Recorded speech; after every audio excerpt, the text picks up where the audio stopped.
Hello les gens, c'est Bojo. Aujourd'hui, une nouvelle vidéo sur la chaîne où on va voir comment installer File Browser. Alors pour faire simple, c'est juste un gestionnaire de fichiers qui peut vous permettre d'uploader et télécharger des fichiers ou des dossiers et de les partager aussi si vous avez besoin. Donc on va l'installer de deux méthodes différentes et ensuite on va le partager pour avoir accès depuis internet. Donc la première méthode, c'est facile, c'est via les extensions. Donc on se connecte sur notre NAS. On se rend dans Système, on va dans Extensions et là on cherche File Browser. On le sélectionne et on fait Installer. On confirme et on fait oui.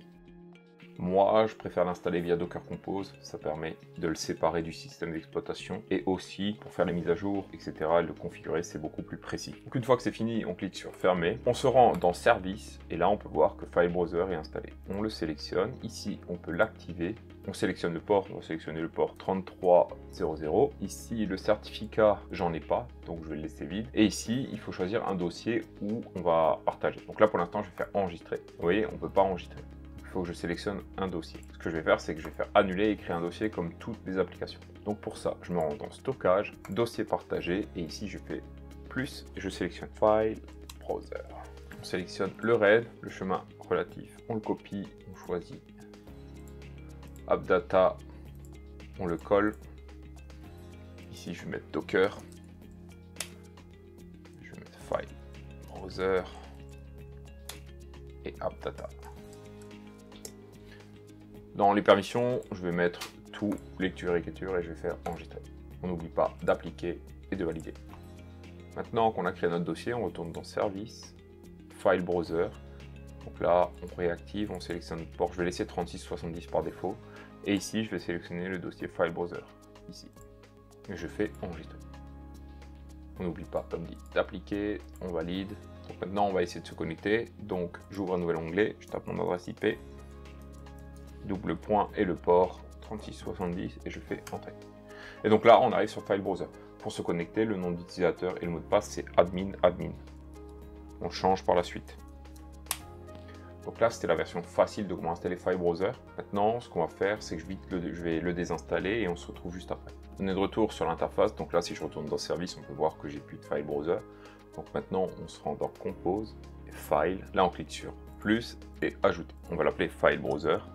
Et on va copier ça. Alors, si vous allez sur le site File Browser, ça ne marchera pas avec Docker Compose. Je mettrai ce fichier YML dans la description. Donc pour faire simple, donc on a la version, on a l'image, l'utilisateur, donc ça c'est avec lequel il va créer le groupe. Donc lui il va choisir par défaut celui avec lequel il a créé Docker Compose. Ici le port, on va le sélectionner, on va le changer. Je vais mettre 3333 et le port 80. Ça utilise le port HTTP et pas HTTPS. Donc ça on va le régler après avec Nginx Proxy Manager pour le rediriger avec un nom de domaine. Donc ici, on va donner le chemin des dossiers. Donc pour ça, pour l'instant, je vais faire enregistrer. Je retourne dans Stockage et on avait donc créé notre dossier partagé File Browser. Je vais m'en servir. Donc ici, je copie le chemin absolu. Je retourne dans Service, Compose, File, File Browser. Je fais Modifier. Et ici, on va sélectionner Paste to et on le colle. Donc ça, le premier, c'est pour les fichiers qui seront montés dans File Browser. Ça, c'est pour la config et ça, c'est pour la base de données. Et l'environnement, c'est celui qui permettra de gérer les permissions. Donc on peut voir que ce sera aussi la variable comme en haut. Et ici, il sera toujours redémarré, sauf sinon on lui dit de s'arrêter. On fait enregistrer. Maintenant, on sélectionne et on fait up. Donc là, il télécharge et il installe File Browser. On clique sur fermer. Donc là, on peut voir qu'il est passé en up. Maintenant, je vais me rendre dessus. Je vais taper mon adresse IP. Double point et le port. Voilà. Donc c'est toujours admin pour se connecter. On est connecté sur notre interface File Browser. Première chose qu'on va faire, c'est qu'on va faire un tour rapide de l'interface. Donc là, on arrive sur notre menu. Ici, c'est mes fichiers, donc on est à la racine. On peut créer un nouveau dossier, un nouveau fichier. Là, c'est les paramètres, ça c'est pour se déconnecter. Si maintenant je crée un nouveau dossier, je vais l'appeler Bojo. Quand on crée un dossier, on arrive directement dedans. Je retourne sur Home et là, on est sur Bojo. Quand je clique dessus, ici, en haut à droite, on peut voir toutes les options que j'ai. On peut le partager, le modifier, le copier, déplacer, le supprimer, ouvrir une ligne de commande, différents formats d'affichage, le télécharger ou uploader. Moi, je l'ai généralement ça c'est les informations, et ça c'est pour avoir plusieurs sélections. Maintenant, on va se rendre dans les paramètres. On va le mettre en français pour commencer. Si je le trouve, il est où? Français. Ok. On fait update, et voilà. Donc ça, c'est quelques options. Ici, si on sélectionne définir le format de la date, en gros, il va nous dire quand a été créé ce dossier ou modifié. Ça, c'est si on veut utiliser un simple clic pour entrer dans le dossier. Et ça, c'est si on veut cacher les fichiers de configuration utilisateur. Là, c'est le mot de passe administrateur. Je vais le changer. pour vous montrer, je fais mettre à jour, voilà. Ensuite, gestion des partages. Donc ici, il n'y a rien parce qu'il n'y a pas de partage. Paramètres généraux. On peut sélectionner si on a un réseau et que tous les gens qui ont accès à notre NAS, par exemple, moi qui utilise Otelia, si je configure des utilisateurs mais que je ne leur crée pas de compte sur File Browser, ils peuvent le créer eux-mêmes. Moi, je le laisse par défaut désactivé. On peut aussi faire que chaque utilisateur qu'on crée, ils ont un dossier pour eux, la base où ils vont arriver.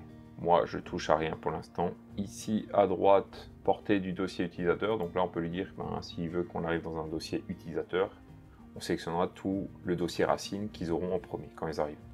On va mettre français.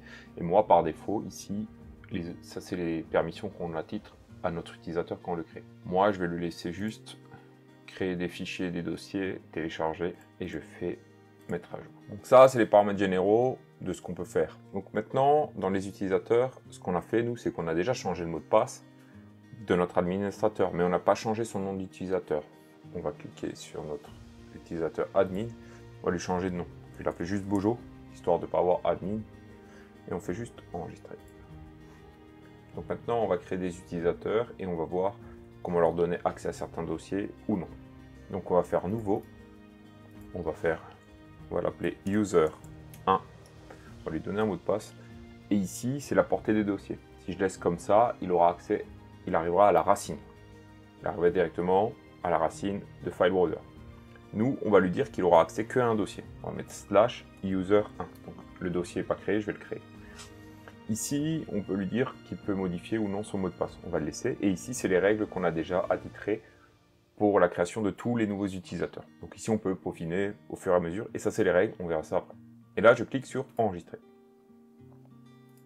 Donc là, maintenant, on va lui créer un dossier. Donc le dossier user, comme avant. On l'appelle exactement pareil, user1. Et je fais créer. Ici, je vais créer juste un dossier pour vous montrer. Donc je vais faire nouveau dossier. Je vais mettre perso. Je vais faire créer. Maintenant, je vais me connecter sur une navigation privée avec l'utilisateur 1. Je me connecte, donc user 1, le mot de passe. Et ici, on peut voir que j'ai accès, quand je clique sur Home, je arrive bien dans le dossier user. Si on regarde, je vais mettre ça en 2 écrans.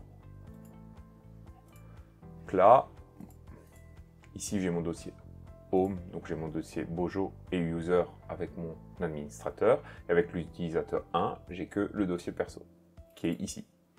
Si maintenant, moi, lui, il crée un nouveau dossier, on va mettre merci. Je fais entrer, on arrive directement dedans. Je clique sur Home, on voit les 2 dossiers. Ici, si j'actualise, on va voir perso et merci.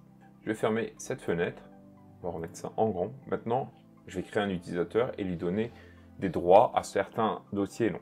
Donc là, on peut voir qu'on a un dossier Bojo, user 1, et je vais créer un nouveau dossier qui s'appelle partage. Maintenant, je vais aller dans paramètres, je vais faire gestion des utilisateurs, je vais créer un nouvel utilisateur, je vais l'appeler user 2, je lui donne un mot de passe, et ici, on va laisser la racine, c'est-à-dire que lui, il va arriver où il y aura Bojo, user 1 et partage. Ici, on laisse par défaut, et dans les règles, on va faire une nouvelle règle. Donc lui, on va l'autoriser avoir le dossier partage. Donc on met / et le nom du dossier, partage. Si maintenant je voudrais qu'il ait accès au dossier user 1, je mettrais ça. Mais si maintenant je veux lui donner accès au user 1 / merci, mais pas à l'autre, je fais ça comme ça. Et je vais mettre regex pour Bojo et il ne le verra pas.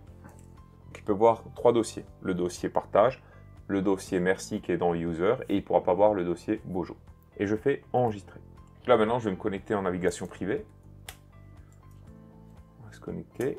On va mettre user 2. Et là, on peut bien voir que j'ai partage et user 1. Si on remet l'un à côté de l'autre pour que vous voyez bien, si je suis ici, il ne voit pas ce dossier parce que je lui ai dit qu'il ne pouvait pas. Donc de ce dossier, il peut créer comme ici. Donc là, si je me rends dans le dossier user, il y a 2 dossiers. S'il clique, là, on peut voir qu'il a accès aux 2 dossiers. C'est juste parce que lui, on ne lui a pas dit qu'il ne devait pas voir le dossier merci. Donc on va aller dans paramètres, gestion des utilisateurs, user 2. Et ici, on va créer une nouvelle règle. On va lui mettre regex. Et là, on va lui mettre /user1 /perso. Et je fais enregistrer. Et maintenant, si j'actualise ici, on va voir qu'il n'a plus qu'accès au dossier merci, celui auquel j'ai autorisé. Alors, ce côté-là, c'est bien, c'est un peu long si vous avez beaucoup de dossiers d'attitrés ou non. Ce que je vous conseille, c'est de créer un dossier pour vous, que personne n'a accès si vous avez besoin, ou sinon des dossiers où vous avez accès, vous, au dossier des gens. Ce sera beaucoup plus simple. Donc c'est un peu long à mettre en place les règles, mais après, si vous n'avez pas 50 utilisateurs, ça devrait aller. Et sinon, vous pouvez tout de suite définir, comme dit, comme l'utilisateur 1, la portée du donné. Si vous voulez qu'il arrive directement dans partage sans arriver sur la racine, ou vous avez deux dossiers à vous privés, ben vous pouvez le faire.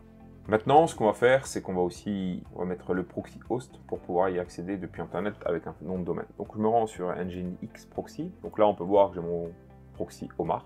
Donc maintenant, on va connecter un nom de domaine à File Browser. Donc pour l'instant, je suis dans proxy host. Je fais proxy host. Je fais add new.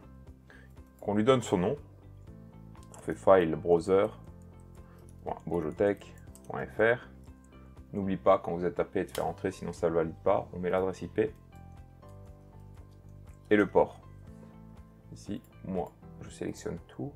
Et dans SSL, je sélectionne le Bojotech qu'on avait déjà vu dans la vidéo précédente. Je fais sauvegarde. Donc maintenant, dans Cloudflare, je choisis mon site. Ici, je me rends dans DNS. Et ici, je vais rajouter un CNAME. Donc je fais ajouter un enregistrement. Je choisis CNAME. Ici, je mets file browser. Et ici, le arrobase. Et on décoche bien proxy. Je fais enregistrer. C'est tout ce qu'on a à faire ici. Et donc là, théoriquement, si je me connecte sur file browser.bojotech.fr, je vais arriver sur mon nom. Donc là, je vais me connecter. Donc Bojo, je connecte avec mon mot de passe. Voilà. Maintenant, je vais me connecter sur mon téléphone. Donc là, on peut bien voir que je ne suis pas en Wi-Fi. Je vais sur Internet, je tape file browser.bojotech.fr. Si je tape bien, c'est mieux. Je fais entrer. Alors ça se peut qu'il y ait un problème parce que mon navigateur il met jamais le HTTPS comme dans les anciennes vidéos. Donc là, je vais juste changer HTTPS et je fais entrer. Et là, on peut bien voir que je suis connecté. Alors, je vais me connecter avec user parce que mon mot de passe, je ne le connais pas. User 1. 4. Je me connecte. Donc là, on peut bien voir que je suis connecté. Si je vais à la racine, je peux bien créer un dossier. Je fais là, nouveau dossier. On va l'appeler phone, créer. Alors je vous conseille quand même, parce que là par exemple, si je sélectionne un fichier, un dossier, ben, je peux rien faire. Si je crée aussi un fichier que j'appelle, je vais l'appeler fin, je peux pas le modifier parce que dans mes droits, ici, sur mes paramètres, dans la gestion d'utilisateur, il ne peut pas modifier de fichier. Donc si vous créez un dossier spécifique pour un utilisateur, donnez-lui les droits de au moins supprimer les fichiers, les dossiers de son dossier. Et de modifier les fichiers. Voilà. Là maintenant si je fais enregistrer, que je retourne sur mon téléphone, j'actualise, que je fais fin. Là je peux taper du texte, chose que je ne pouvais pas faire avant. Là on clique sur enregistrer. Et si je vais ici, on peut bien voir que dans User, il y a le dossier fin. On peut bien voir ce que j'ai tapé. Pour ça, c'était comment utiliser File Browser et le configurer. J'espère que ça vous a plu. La prochaine vidéo, elle va durer assez longtemps. Ce sera sur Hotelia pour avoir la double authentification. Donc, c'est une vidéo assez complexe. Donc, je pense qu'elle va durer un bon 30-40 minutes. En tout cas, c'est pour sécuriser votre NAS au mieux. Et vos Docker Compose, etc. Et vos fichiers surtout. Donc, j'espère que cette vidéo vous aura plu. Je vous dis à la prochaine. Ciao.